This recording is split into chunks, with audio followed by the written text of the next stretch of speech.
Hello, and welcome to Cozy Bedtime, a snug little spot where evening stories and gentle relaxation lead the way to a peaceful night's sleep. Tonight, we share another soothing tale designed to calm your thoughts and invite a sense of comforting tranquility. But first, let's pause for a moment to prepare body and mind for rest. Find a comfortable position, and with each slow inhale and gentle exhale, imagine the day's worries drifting away. Detaching from daily busyness can be tough, especially as bedtime nears. But remember, the less we worry about falling asleep, the more easily our minds can release lingering tension. Allow the gentle rhythm of your breathing to wash away any leftover concerns, and let tonight's story guide you into deep relaxation. Now, settle in and let the warm, comforting atmosphere of cozy bedtime envelop you. Enjoy the story, and may your night be peaceful and restorative.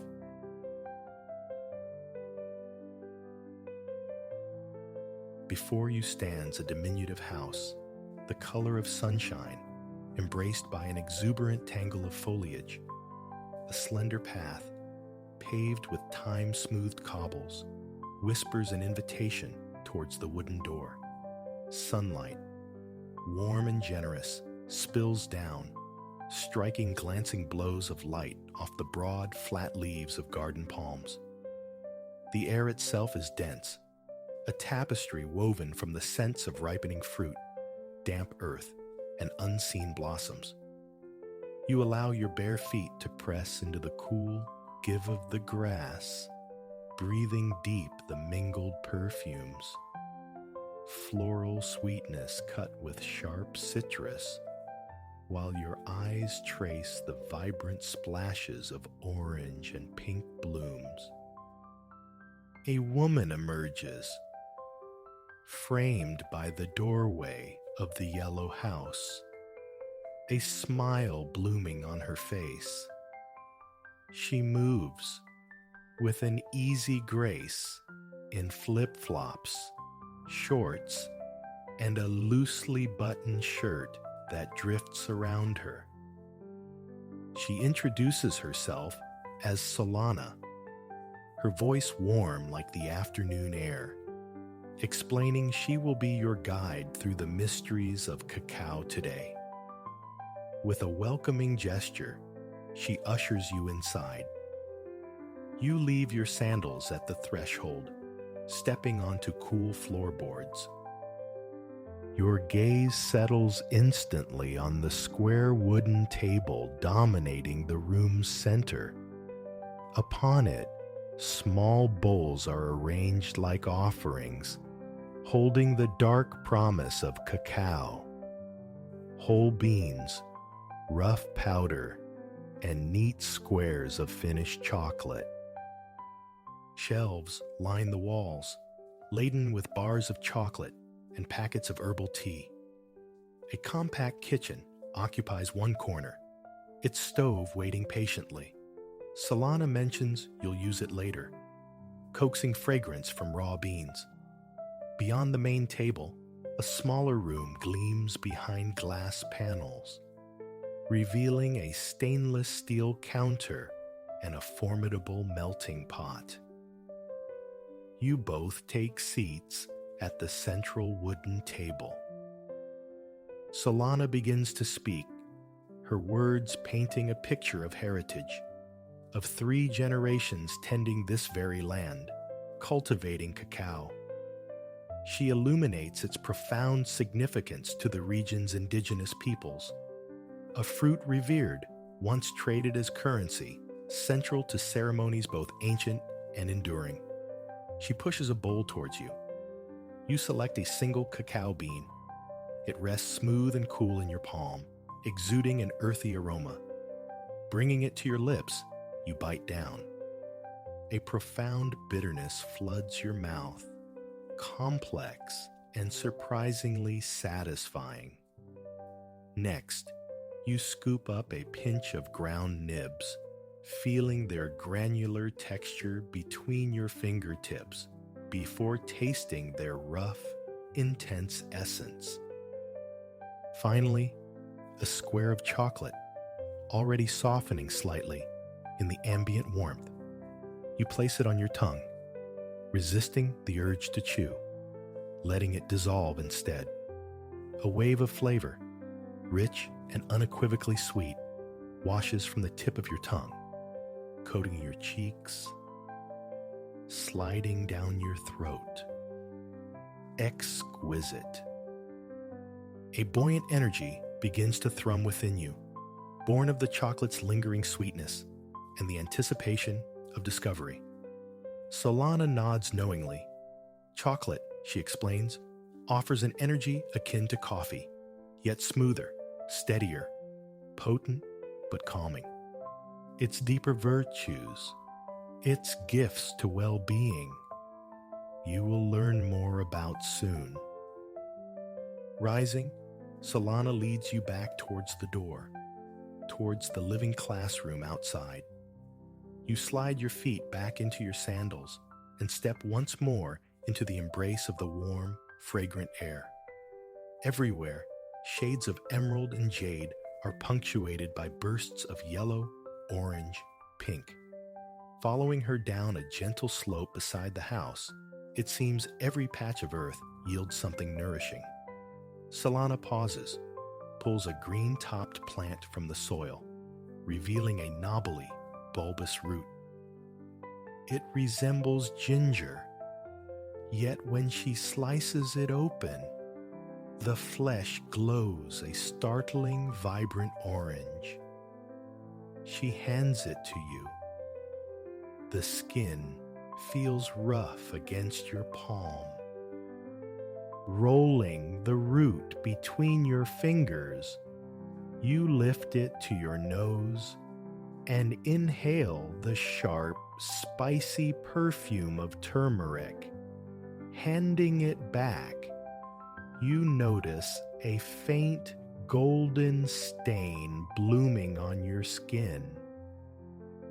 Your path takes you next towards a papaya tree, the ground soft and yielding beneath your steps. Its pale brown trunk ascends to a crown of long, slender leaves that flutter in the slightest breeze. Just below this canopy, like clustered jewels, hang oval green papayas. As you meander further with Solana through this edible landscape, you glimpse a sprawling lemon tree, a passion fruit vine heavy with plump globes, and a defensive cluster of spiky aloe. You turn onto a dirt path, climbing another gentle incline. Here stand shorter trees, bearing what look like enormous, ridged lemons and limes. This, Solana reveals, is the cacao tree, and these improbable fruits, in shades of sun yellow and leaf green, are the cacao pods. She plucks a yellow one, its weight surprising as she passes it to you. The skin feels waxy, textured with bumps and grooves. Together, you gather several more, cradling them as you follow the shaded dirt path back towards the welcoming yellow house.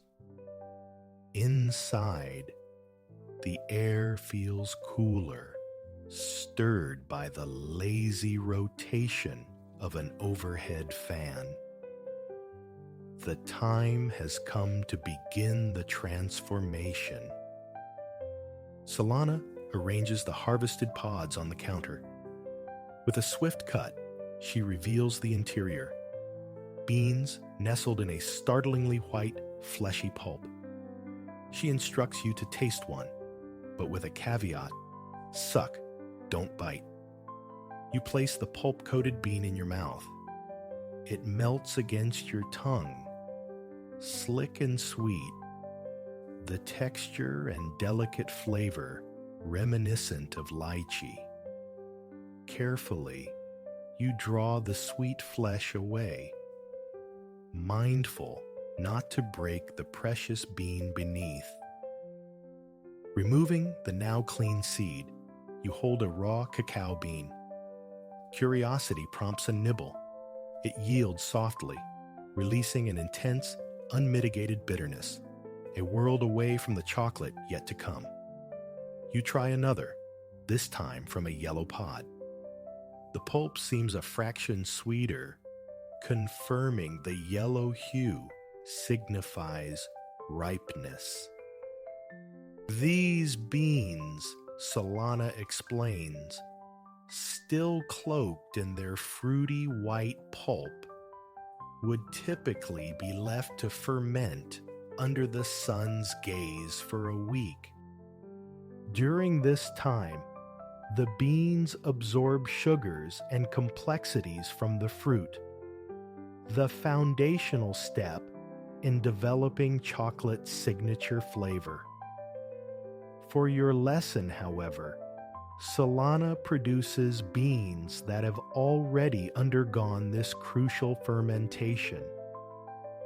She twists a knob, and blue flames lick up around the burner on the gas stove. A large frying pan is set atop the heat. You pour the fermented beans into the waiting pan. Immediately, the air begins to thicken with the nascent aroma of chocolate as they begin to dry roast. You stir them constantly, a rhythmic clatter against the metal. After several minutes, the transformation palpable in the deepening scent, you remove the pan from the heat, tipping the beans onto a plate. Picking one up, you feel its retained warmth before taking a bite. The outer shell offers a satisfying crunch, yielding to a warm, profoundly cocoa taste that fills your mouth. Slowly, you savor the entire bean, marveling at the stark contrast between this roasted complexity and the raw bitterness experienced moments before. Taste testing complete, you roast a second, larger batch, pouring the finished beans into a bigger bowl. Then, you and Solana walk past the glass-walled chamber with its melting pot, heading out the back door onto a wooden deck.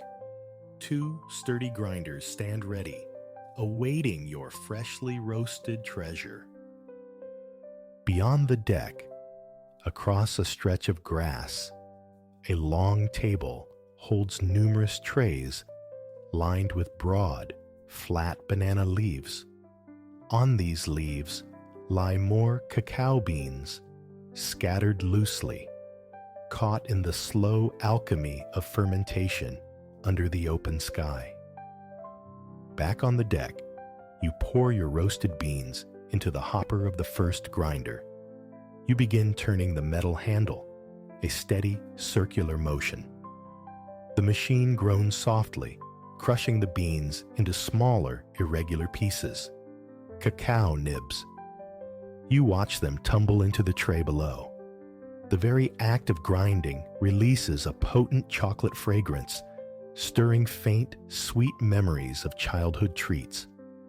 Scooping up a handful of warm nibs, you inhale deeply before letting them cascade through your fingers. You feed the remaining beans into the grinder, continuing to turn the wheel.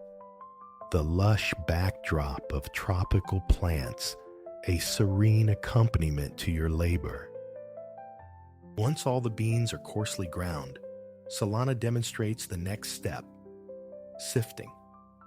She scoops up nibs, letting them fall through her fingers. The lighter, papery shells catch the breeze and drift away, while the heavier, denser cacao fragments drop cleanly back into the tray. You try it yourself, feeling the satisfying weight of the grounds slip past your skin, watching the shells dance on the air before settling onto the earth. The ground around the grinding station is carpeted in these discarded husks, perfuming the air with a constant, earthy chocolate note. Nearby, the gentle hooting of unseen birds weaves into the quiet industry, and a light breeze cools your face. The entire afternoon resonates with a simple, profound delight, and the final reward is still to come. Suddenly, a flash of brilliant color. A scarlet macaw settles in the branches of the nearby papaya tree. You pause, watching it preen, admiring its spectacular plumage, listening for a moment to its call. Costa Rica, a jewel box of biodiversity. The fruits tasted, the creatures seen and heard, all testament to the vibrant life pulsing through this land. With the nibs sifted clean, you carry the tray to the second grinder. This machine promises a finer transformation. Again, you turn the lever, round and round, watching the nibs break down further, pulverizing into a coarse powder. The cocoa scent intensifies with every rotation, evoking cozy memories of steaming mugs on cold days. The breeze continues its gentle caress as you work. An iguana, ancient and unhurried, ambles across the yard, utterly indifferent to the delicious alchemy unfolding nearby. When the last of the nibs have passed through the grinder, Solana offers you a glass of water. You gratefully sip the cool liquid, wiping a bead of sweat from your brow. Chocolate making, you realize, is work, demanding yet deeply rewarding. Resting for a moment, you breathe in, noticing how the rich chocolate aroma now mingles with the sweet floral scents drifting from the garden. The combination is intoxicating. Water finished, you carry the tray of fine cacao powder back inside, entering the designated chocolate-making chamber. It's a compact space, the most modern corner of the house, cool and enclosed by glass that offers views both outward to the garden and inward to the kitchen, where the final tasting awaits. On the gleaming stainless steel counter sits an open-topped metal blender, resembling a sturdy mixer. You pour the powder inside. Solana flips a switch. The machine whirs to life, the powder beginning to spin, faster and faster, becoming finer still. First, any lingering larger pieces surrender, transforming into a uniform, fluffy powder, the very image of hot cocoa mix. Then, astonishingly, the powder begins to liquefy. Solana explains that the friction and heat generated by the blending process coax the natural cacao butter out of the solids, melting the grounds into liquid chocolate. You watch, mesmerized, as the bowl fills with a smooth, glossy, dark liquid. Solana hands you a small wooden stick. You dip it in. The mixture is thick, viscous. It clings heavily as you lift the stick. The taste of the pure blended cacao is overwhelming. Intensely rich, startlingly creamy, profoundly chocolatey. It seems impossible that no milk, no sugar has been added. While you continue your quality control, Solana slips out and returns bearing jars filled with colorful dried fruits. One holds the spiky green skins of guanabana. Another contains the tiny dark seeds of passion fruit. A third jar reveals the striking contrast of white flesh and magenta skin from dried dragon fruit. And the last holds dried marignon, the small, reddish-orange cashew apples, bursting with vitamin C.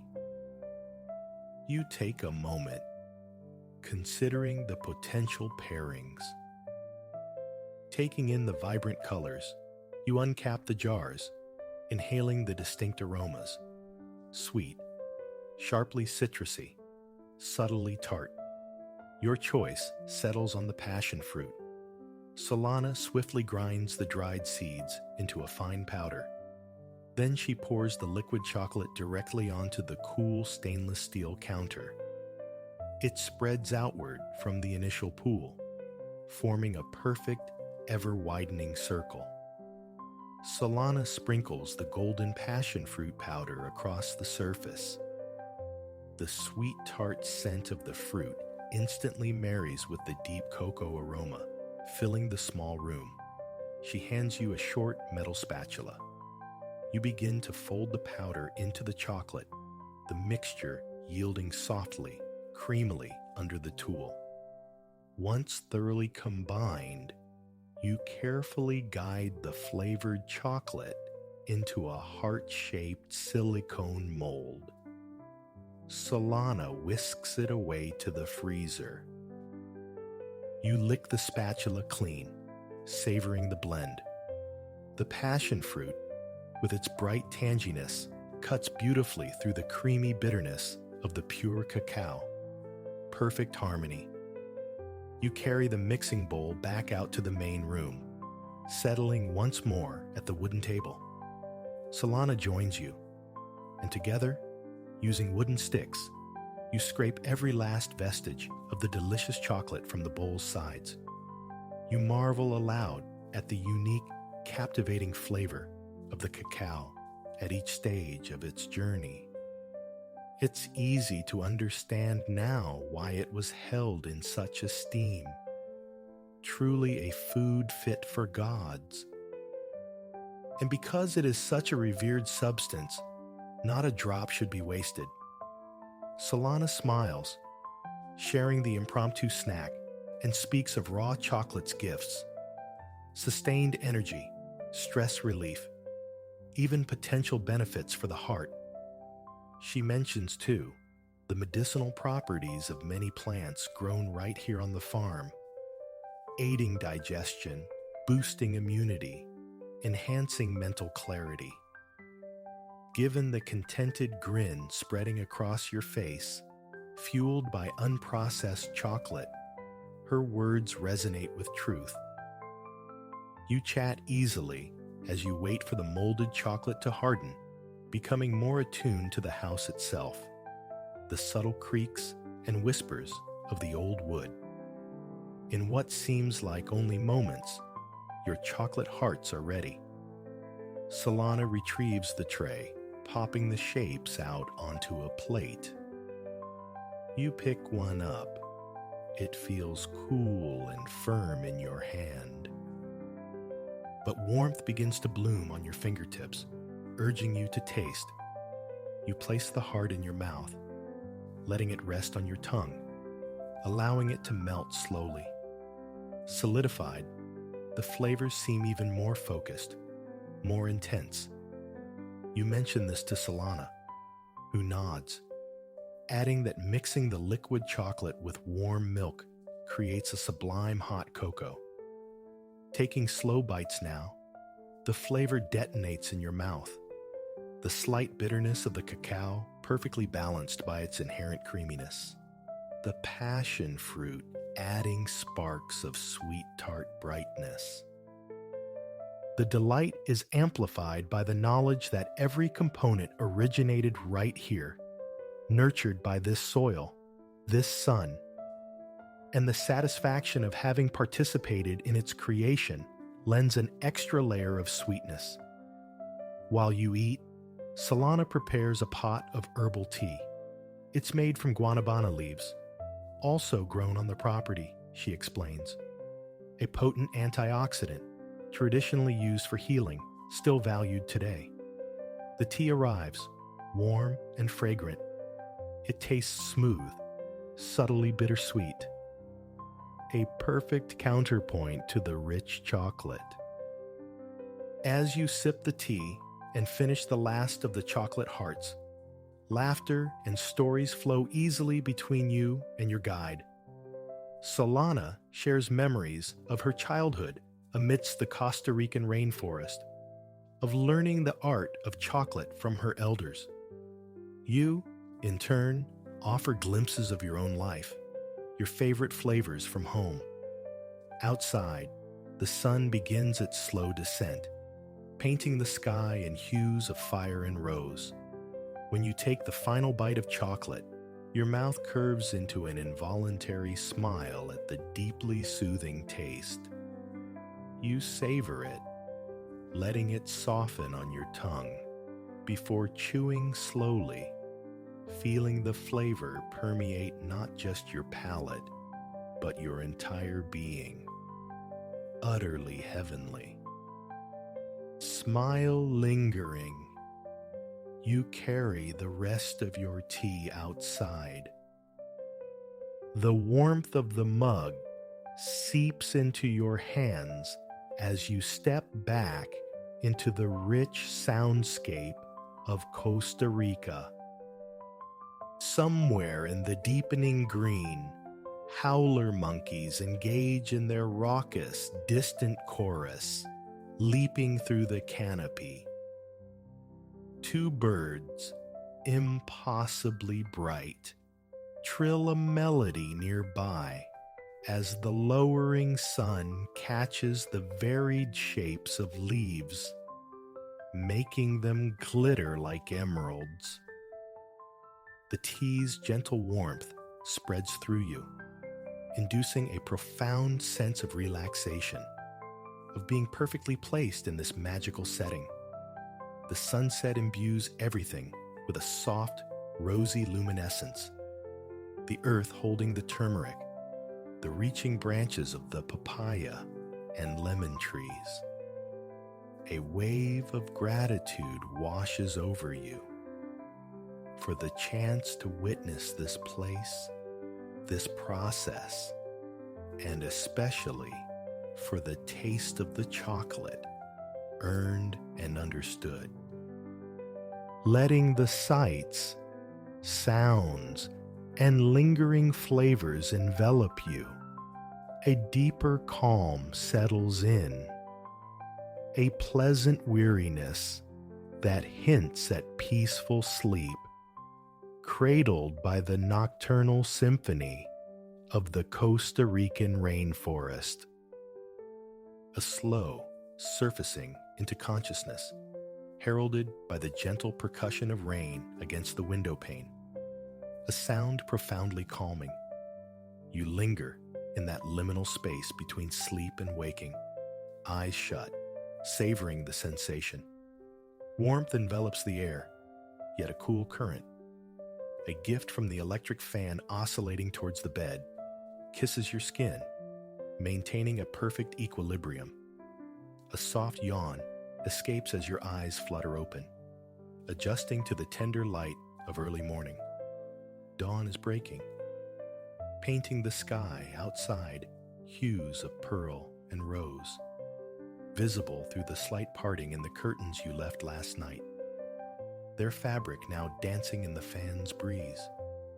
Cocooned in bed, thoughts drift back, retracing the journey here. By air you traveled, wings slicing through clouds towards the Philippines, an archipelago jewel scattered across the sea with over 7,000 islands. Yesterday culminated in Manila, the vibrant capital.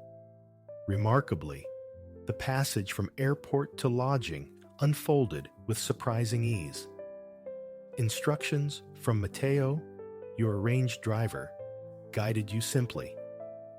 Proceed to area number 5 beyond the terminal doors. Stepping through the sliding glass into the Manila evening was an immersion, a sudden embrace of the city's heat, dense and palpable, carrying that distinct holiday perfume of warmth and humidity. Palm trees, silhouetted against the urban glow even here, whispered of tropics.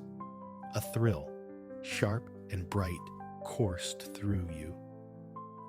This was it. Adventure unfurled. Gratitude swelled for the chance to witness these disparate corners of the world. Pausing only a moment to inhale the unfamiliar scents, you navigated onward, suitcase wheels whispering against the pavement, seeking Area 5.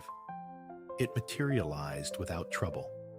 En route, you wove past a tapestry of airport life. Families locked in tearful reunions, fellow tourists squinting at phones, seeking elusive signals, while taxi and tricycle drivers scanned the crowd, eyes sharp for potential fares.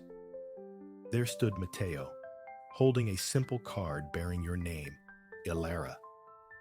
His greeting was effusive, a genuine welcome to his homeland. He relieved you of your luggage, stowing it neatly in the car's boot before gesturing you inside. Opting for the passenger seat, you settled in. As the car eased out of the parking lot, merging into the flow away from the airport, conversation sparked, touching upon the myriad sights you yearned to experience across the islands. On the humming motorway, a fleet of tricycles zipped past. Motorcycles ingeniously fitted with roofed sidecars, capable of ferrying couples or entire families squeezed companionably together. Then Matteo gestured towards one of the legendary jeepneys. These vibrant chariots, born from repurposed military trucks left in the wake of World War II, now served as the city's kaleidoscopic public transport. Each driver imbued their vehicle with personality, splashing them in riotous color, adorning them with diverse themes, bestowing upon each a unique name. Last night, you'd glimpsed Serafina, graced with images of the Virgin Mary, and another christened Velocity, emblazoned with characters from the classic Sonic the Hedgehog game. Their rear doors remained perpetually open, an invitation for passengers to hop on or alight as needed. Exiting the main thoroughfare, the car turned down a quieter lane, entering a residential enclave. Here, life spilled green and abundant from every possible space. Rows of potted plants lined the walkways beneath trees bursting with blossoms. The sheer vibrancy was infectious, bringing a smile as you noted the evident care residents poured into their neighborhood sanctuaries. These communities, it seemed, were consciously cultivated havens. Finally, the car halted before your refuge for the next 2 nights. A house on a tranquil street, as colorful and meticulously kept as its neighbors. Stepping from the air-conditioned cool back into the evening's warmth felt like sinking into a close hug. The humidity, a strangely cleansing presence. Your gaze swept the street. A few doors down, a family congregated on their doorstep, sharing drinks and conversation, while children's laughter echoed nearby. Matteo rapped on the designated door, and it swung open to reveal an older woman with kind eyes. This was Tita Celia. Tita, you recalled, meant auntie in Tagalog, one of the Philippines' primary languages, commonly interwoven with English in Manila. Tita Celia ushered you inside, her manner radiating understanding of your travel weariness, and led you directly to your room. Inside awaited an enormous bed, a private bathroom, and windows overlooking the quiet street below. Sleep beckoned irresistibly. After a brief tour of the facilities, Tita Celia bid you good night, leaving you to succumb to exhaustion. Lying now on that vast mattress, bathed in the nascent dawn light, you possess no memory of sleep claiming you. The fatigue must have been profound. But this morning brings renewal. Stretching languidly, limbs spreading across the cool expanse of the mattress, you feel utterly refreshed. a current of excitement humming beneath the surface for the day ahead. In the bathroom, you encounter the tabo, a traditional implement for bathing, comprising a large bucket of water and a sturdy dipper. Scooping cool water from the bucket, you splash it over yourself. The chill, a bracing, instant awakening, chasing away any lingering drowsiness. Dressed, you descend the stairs to find Tita Celia has prepared breakfast. Pandesal, the beloved Filipino bread rolls, soft and slightly sweet, sit alongside perfectly fried eggs. She demonstrates the local custom. Tear open a roll, tuck the egg inside. The first bite confirms its simple perfection, as delicious as anticipated. Tita Celia pours a cup of fragrant, sweet coffee, and you offer heartfelt thanks. A flawless start to the day.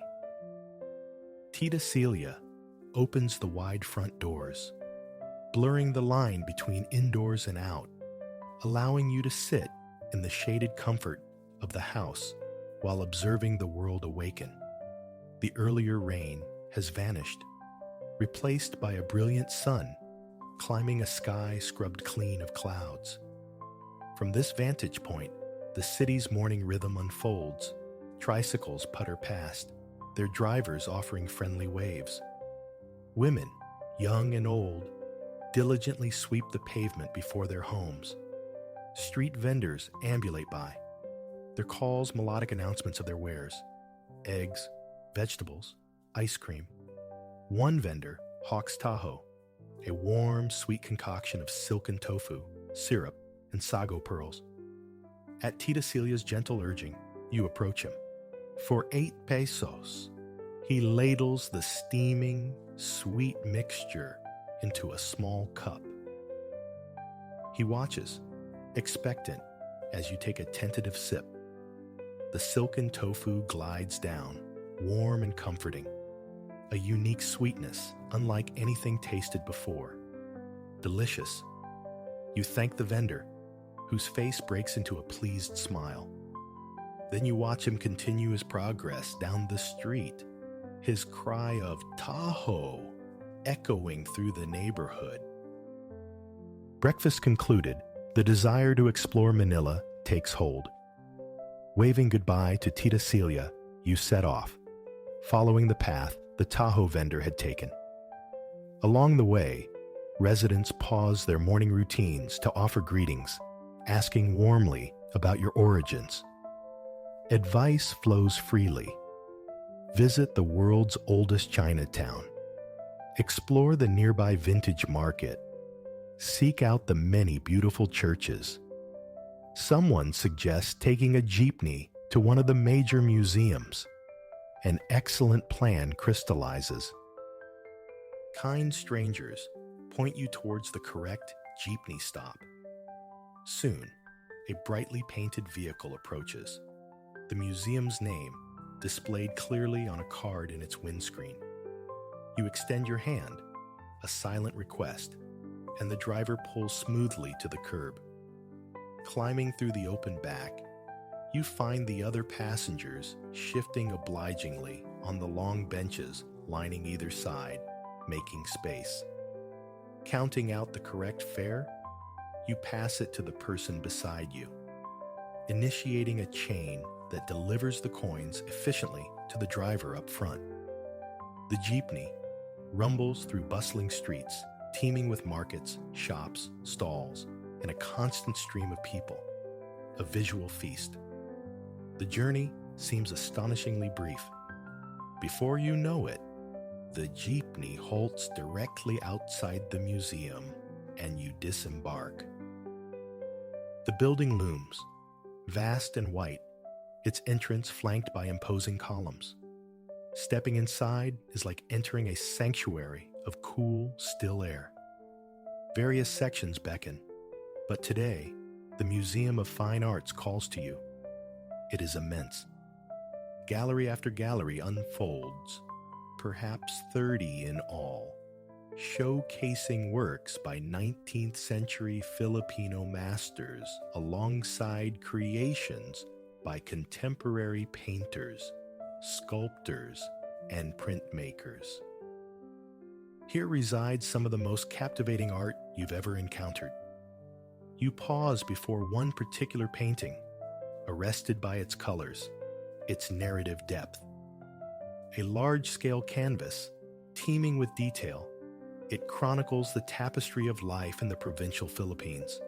Families, laborers, animals, daily activities, local sports. The style resonates with Cubist sensibilities, you muse, predominantly rendered in blues and greens, punctuated by vibrant splashes of red. The work pulses with life. The longer you gaze, the more intricacies reveal themselves. Hours could dissolve simply contemplating this single piece. Without conscious awareness, the entire day has slipped away within the museum's expansive halls, absorbing so much rich culture and history.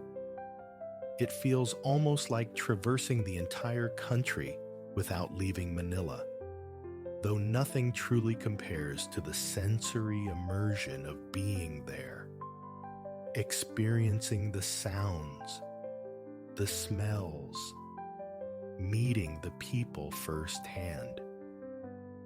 Making your way towards the exit, you offer thanks to the gallery staff. Emerging back into the daylight, you notice the air has softened, the sun hanging lower, casting long shadows. The city is beginning to exhale, winding down. A short walk to a nearby coffee shop seems appealing, a chance to sit and watch the evening traffic flow.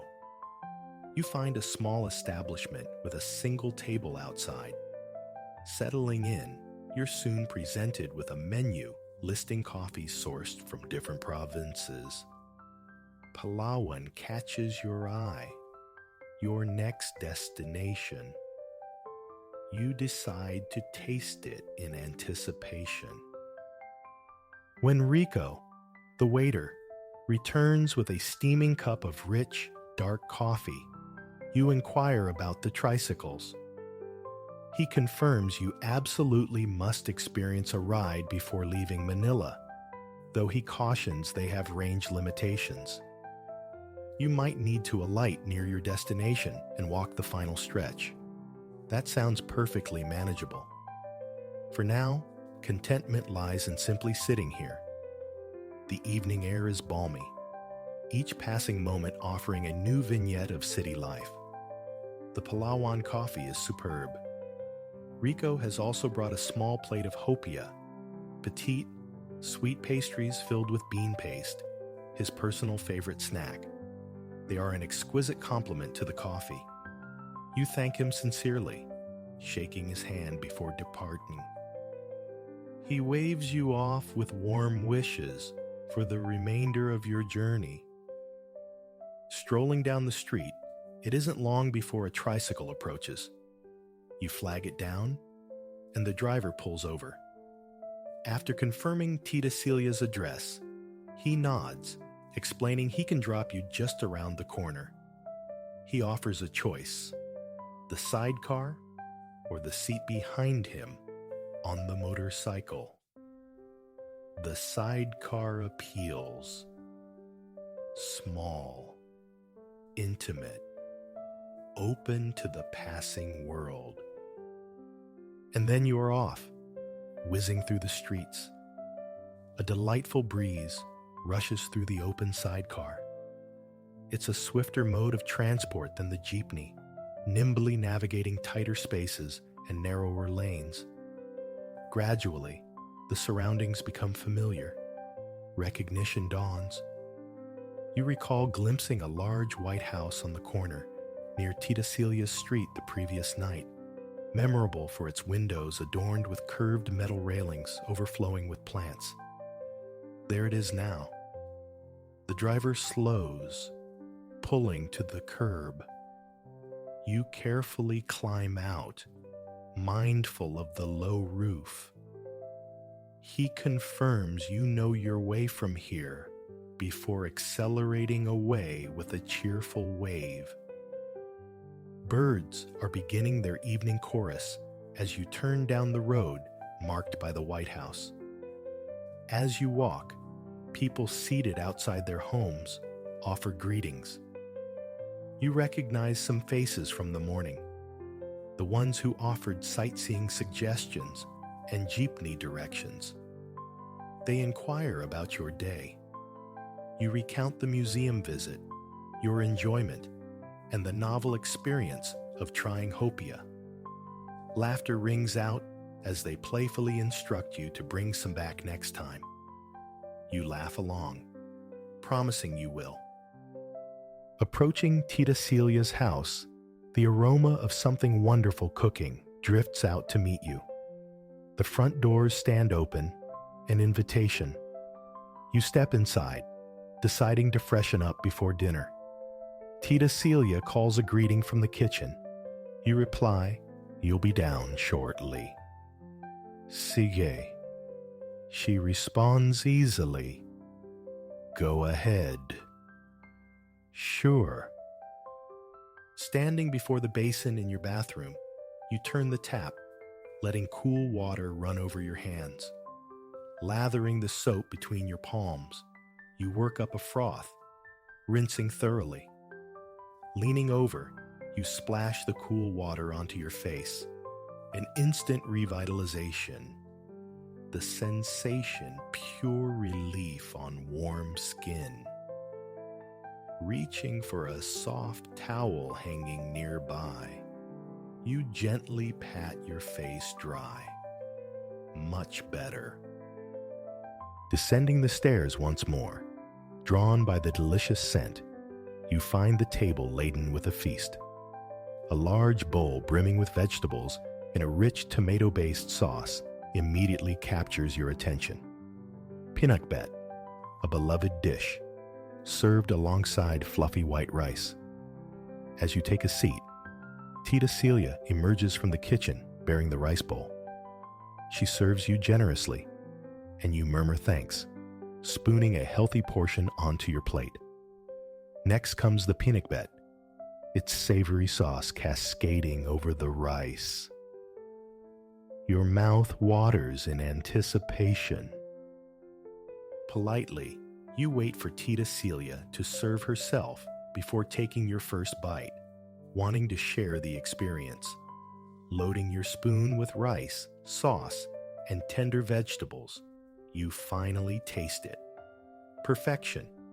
The vegetables retain a pleasant texture despite their softness. The rice is light and airy. You recount your day's adventures, describing the Manansala painting that so captivated you. Tita Celia nods knowingly as you describe it. Vicente Manansala, her favorite painter. When she asks your impression of Manila, you respond honestly. It's one of the most uniquely wonderful places you've ever visited. Your appreciation pleases her. Pride in her country shines in her eyes. She shares that Manila has always been her home, though she's also spent time in the province of Aurora, visiting family there. She speaks of her 2 children, also Manila residents, and her 3 cherished grandchildren. Her husband, she explains, spent his entire career as a captain on cargo ships. Rising, she retrieves a photograph, him in crisp uniform, face friendly, saluting the camera. Tita Celia speaks of him with deep affection. Her pride as his wife is palpable. Before retirement, she recounts, he would be away for 9 months at a stretch. The separation was difficult initially, but they adapted. His homecomings were filled with tales of distant lands, gifts for her and the children from his global voyages. Currently, he's visiting friends in Aurora. Otherwise, he'd be here. A shame you missed him this time, Tita Celia says wistfully. He is full of life. Next visit, you must meet him. Have dinner with us both. Smiling, you promise you will. A profound sense of safety and comfort envelops you here with Tita Celia. She possesses a natural gift for making guests feel utterly at home, genuinely cared for. It feels as though you've known her far longer than a single day. She then proudly shares photos of her children and grandchildren, recounting their achievements. A wonderful grandmother, clearly. You tell her sincerely that her family is fortunate to have her. Soon, eyelids grow heavy. Tita Celia gently suggests it's time for bed. Rest is needed before tomorrow's journey to Palawan, a large island province southwest of Luzon, famed for its breathtaking natural beauty. Anticipation stirs at the thought. Upstairs, you open your room door. Switching on the fan sends ripples across the bed sheets. Slipping beneath the cool linen, head sinking into the pillow, you close your eyes. The rhythmic whir and sweep of the fan becomes a lullaby, the room temperature perfectly conducive to sleep. Images surface. Pictures of Palawan viewed while planning the trip. Turquoise waters lapping pristine white sands fringed by swaying palms. These visions mingle with reflections of the perfect day just spent in Manila, connecting with locals, absorbing culture and art, navigating the city by jeepney and tricycle, savoring delicious, unfamiliar foods. As consciousness begins to fray, thoughts of sparkling oceans and boundless blue skies fill your mind, a pre-echo of Palawan's embrace. Gradually, gently, you sink into a peaceful well of sleep, carried away on currents of dreams. Warm sunshine,